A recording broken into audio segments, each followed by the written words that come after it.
Good evening. The former Conservative Prime Minister, Sir Edward Heath, has died at his home in Salisbury at the age of 89. Ted Heath became Prime Minister in 1970. He took Britain into the common market and remained proud of his achievement, despite widespread opposition in his party. His 3.5 years in Downing Street were overshadowed by strikes and power cuts. And after 2 election defeats in 1 year, he was ousted by Margaret Thatcher. Tonight, she called him a political giant and the first modern Conservative leader. Michael Burke looks back at a political life which spanned half a century.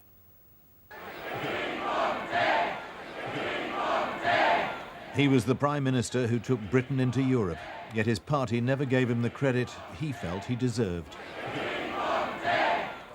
The Queen has asked me to form the next government, and I am indeed proud to accept.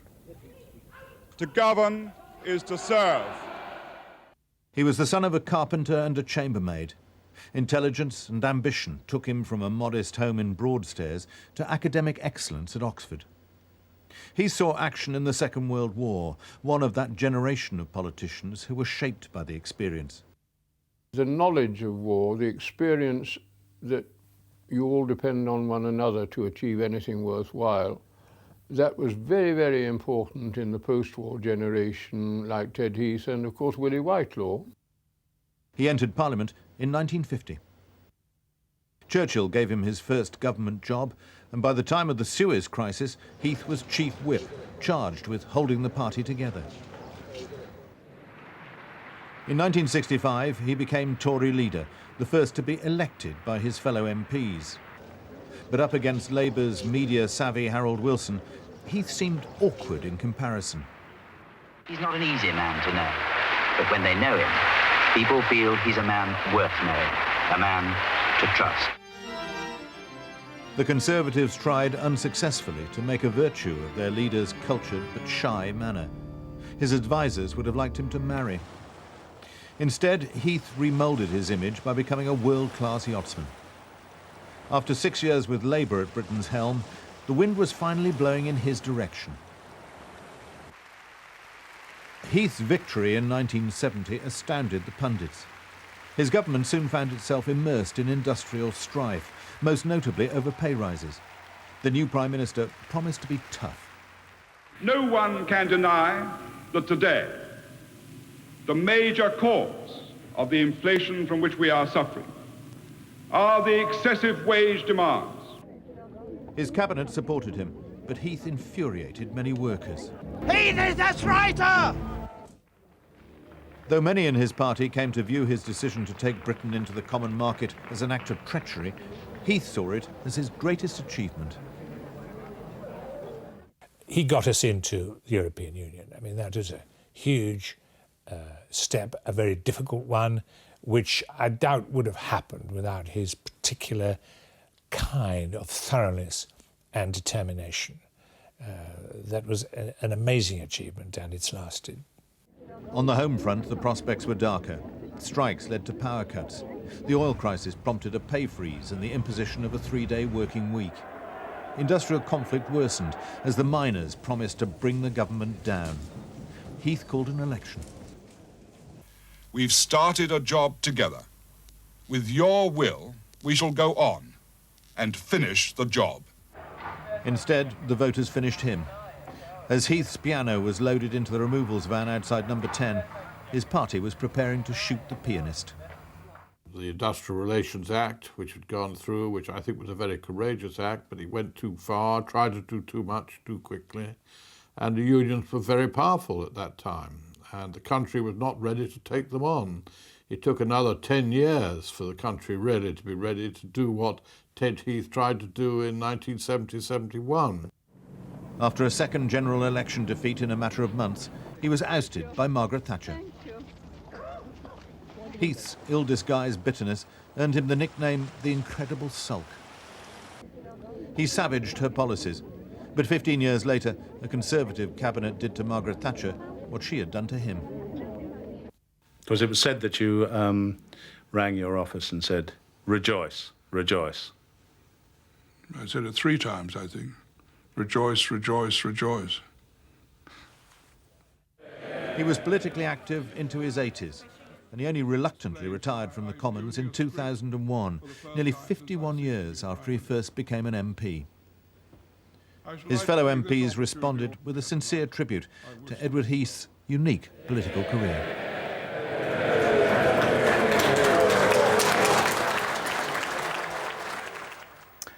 Well as a long, distinguished career in the House of Commons, Sir Edward Heath was a fine musician and a world-class sailor. Sean Lay reports on Sir Edward's life outside politics. Can we have a seat? Oh, right in tune, you see. Edward Heath always found time for music. He conducted the annual carol concert in his hometown of Broadstairs, even when he was Prime Minister. 5 gold rings. His mother inspired his love of music. Musical talent won him a place at Oxford. Later, as an MP fighting the 1951 election, he would return home nightly to play his beloved mother's favourite songs as she lay dying of cancer in her room upstairs. There were other women in his life, but Edward Heath was an awkward suitor. Despite the photo calls, the bachelor Conservative leader often seemed uncomfortable. A constituent recalls a dinner at which Heath simply ignored the woman seated next to him. He then conducted his conversation across the wife, direct to the chap himself. And the lady concerned was practically in tears at the end of the dinner, and I had to reassure her that it was certainly nothing against her personally, that he didn't find it easy to talk to women that he didn't know. Desperate to improve his leader's image, one Tory MP begged Heath's friend, the concert pianist Moira Limpney, to marry him. She didn't, but their shared love of music led to a devoted friendship. Heath's public image was dire. Harold Wilson memorably described him as a shiver looking for a spine to run up. That wasn't the Heath his 16 godchildren saw, nor those who shared his passion for sailing, a holiday hobby which quickly became a serious pursuit. He was a good sailor, and given plenty of room, he could sail the boat as good as anybody. And he used to get a bit confused in close situations, but that's what we were there for, to put him right. Typically, it wasn't enough to take part, he had to win. Within a few years, he tasted victory in the Sydney-Hobart race and later skippered the winning team in the Admiral's Cup. He was no longer Prime Minister when his boat Morning Cloud sank in 1974. 2 crew members died, one his godson. Soon after, he was dumped as Conservative leader. Music provided the consolation for the disappointments in his life.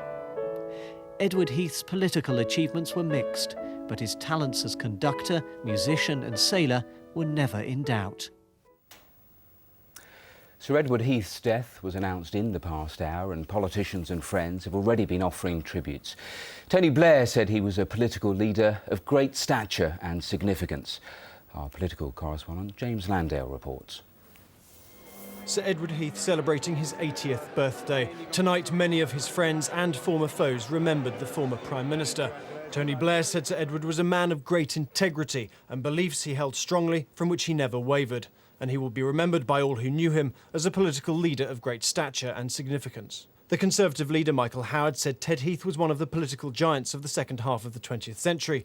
He will always be remembered as a Prime Minister who took Britain into the European Economic Community, but his achievements went far beyond that. And his old foe and successor, Baroness Thatcher, said that as Prime Minister he was confronted by the enormous problems of post-war Britain. If those problems eventually defeated him, he had shown in the 1970 manifesto how in turn they would eventually be defeated. For that, she said, and much else besides, we are all in his debt. Former cabinet colleagues remembered how he broke the mould of Conservative politics by rising from humble origins. He started with no advantages at all in his life, and he did it all through his own talent and his own hard work. He came from almost nothing and achieved a very great deal. He never, ever recanted on his belief in the European Union. He was a one-nation Tory, and he, I think, made a big mistake with the miners because the oil price had gone through the roof and he should have settled with the miners, but he didn't, and so we had the 3-day week and he was defeated. He's a grumpy guy, but very, very friendly to me, and he wouldn't take a peerage, which I thought was rather fun. And he's well to the left of Mr. Blair. That's all I would say about him politically. In life, Ted Heath was a controversial figure. In death tonight, he was praised on all sides for his huge contribution to British politics. James Landale, BBC News. Well, our political editor, Andrew Marr, is with me now. And Andrew, how will political history judge him, do you think? Well, I think the first thing to remember is that with Ted Heath's death, we lose a living link with a lot of the 20th century. I mean, here was a man who quite literally rubbed shoulders with Hitler before the Second World War, who met Goebbels and Goering and Himmler, then had a very good war.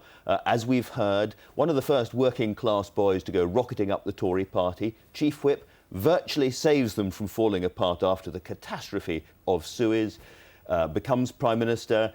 It was said at the time of the 1970 election, the entire country thought that Harold Wilson, the great political master, would defeat plodding old Ted, except Ted, and he won that election.